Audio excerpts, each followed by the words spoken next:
européenne, chers participants, en vos rangs, grades et qualités, je vous dis bonjour. Je ne vais pas faire très long.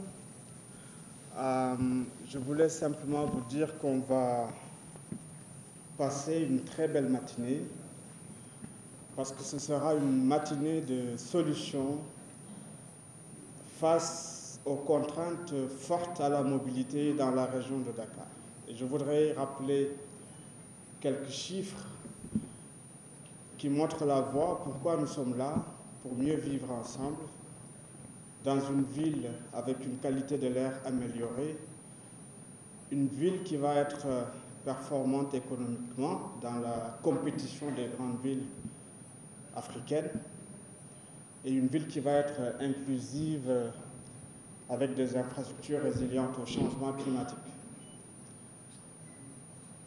Ce que nous faisons aujourd'hui va être très important et déterminant de l'avenir parce que, annuellement, la région de Dakar perd 900 milliards de francs CFA du fait des externalités négatives liées au transport routier. Et c'est à la hauteur de ces pertes économiques qu'il faut évaluer l'urgence d'agir, d'apporter des solutions durables à la mobilité. Un autre chiffre à retenir, c'est que cette ville faisait 400 000 habitants en 1970. Nous sommes 4 millions aujourd'hui. C'était la population du Sénégal en 1970 et une projection de 7 millions à 2040 avec un doublement prévu dans le même temps de la motorisation des ménages. Si je m'arrête sur cette motorisation, aujourd'hui, seulement 30% des déplacements sont motorisés. Donc on n'a même pas démarré, en réalité. Je ne voudrais pas annoncer cette mauvaise nouvelle, mais on n'a même pas démarré à évaluer les grosses difficultés que nous aurons avec les déplacements automobiles. Parce que les niveaux de motorisation sont encore faibles. Nous sommes à 30 véhicules particuliers en moyenne pour 1000 personnes, quand les pays développés font 500 véhicules pour 1000 et en Amérique du Nord, 600 véhicules pour 1000. La motorisation aujourd'hui croît de 10% annuellement. Donc c'est ça qu'il faut préparer.